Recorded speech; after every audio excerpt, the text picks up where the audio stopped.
નમસ્તે મિત્રો, આજના વિડીયોની અંદર આપણે એક એવા પોઝિટિવ સમાચારની વાત કરવાની છે કે જેમના પરિવારની અંદર 3 સભ્યોના મોત થવા છતાં તે ડ્યુટી પર હાજર રહેલ છે, ઘરે 2 વર્ષના પુત્રને મૂકીને પોતાની ફરજ બજાવે છે। આ વિશેની તમામ માહિતી તમને આજના વિડીયોમાં આપવાની છે, તો થોડો ટાઈમ કાઢી આજનો વિડીયો તમે જોઈ લેશો તો આ તમામ માહિતી છે તે તમને મળી જશે।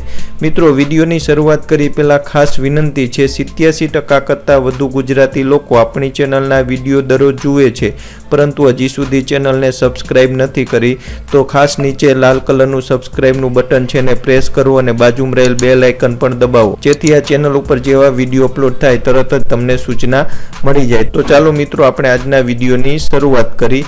મિત્રો, ખાસ વિનંતી છે, પૂરી માહિતી મેળવવા માટે વિડીયોને અંત સુધી જરૂર જોજો। કોરોનાની બીજી લહેર છે તે હવે દેશની અંદર ખતમ થવાના કિનારા ઉપર છે। સંક્રમણના કેસ ભલે ઘટી રહ્યા હોય પરંતુ મોતની રફતારથી લોકોમાં હજી દહેશતનો માહોલ છે, ભયનો માહોલ છે તે યથાવત છે। આ બધા વચ્ચે કેટલાક લોકો પોતાના જીવનની પરવા કર્યા વિના બીજાનું જીવન બચાવવામાં લાગ્યા છે। આજના પોઝિટિવ સમાચારમાં આવી જ એક કહાની છે તેની વાત આપણે કરવાની છે। મિત્રો, પટેલ અકલતરામાં એક પ્રાથમિક આરોગ્ય કેન્દ્રની અંદર નર્સ તરીકેનું છે તે કામ કરે છે। 9 મેના રોજ તેમના ભાભી અને નણંદને કોરોના સંક્રમણથી તેમના મોત થાય છે। આમ છતાં તેમણે કામ કરવાનું છે તે ચાલુ રાખ્યું। તે હોસ્પિટલમાં ડ્યુટી પર તૈનાત રહી અને દર્દીઓની સેવા છે તે કરી રહ્યા હતા, પરંતુ મુશ્કેલીનો આ કહેર છે તે ત્યાંથી અટકવાનો નહોતો। 1 સપ્તાહ પછી 17 મેના રોજ કોરોનાએ તેના સસરાનો પણ તેનો ભોગ લીધો। પૂનમ માટે આ સૌથી મોટો સેટબેક હતો। એક તરફ પૂનમ સામે ઘરની જવાબદારી હતી, બીજી તરફ હોસ્પિટલમાં દર્દીઓના જીવ બચાવવાની ડ્યુટી છે તે પણ તેમના ઉપર હતી। પૂનમે પોતાના પહાડ જેવા દુઃખ અને આંસુઓને એક તરફ રાખ્યા અને એક પણ દિવસની રજા લીધા વિના તે ડ્યુટી છે તેને ચાલુ રાખી।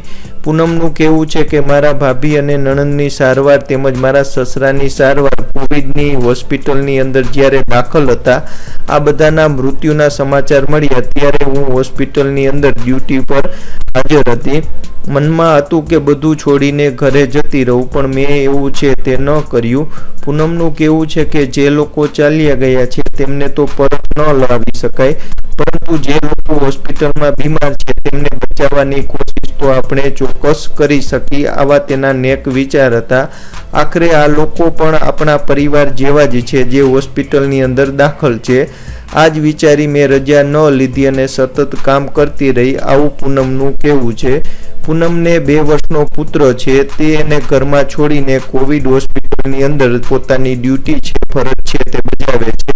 તે ઓપીડી, ડિલિવરી અને કોવિડ વેક્સિનેશન અંગેનું કામ છે તે કરે છે। પૂનમ કહે છે કે મારી ઉપર કોરોનાએ કહેર વરસાવ્યો છે, મારું બધું જ જૂટવી લીધું છે, પરંતુ હું ઈચ્છતી નથી કે મારા દર્દીઓના પરિવારને પણ આ દુઃખ છે તે સહન કરવું પડે, આથી હું મારી ફરજ છે તે બજાવી રહી છું, આવું પૂનમનું કહેવું છે।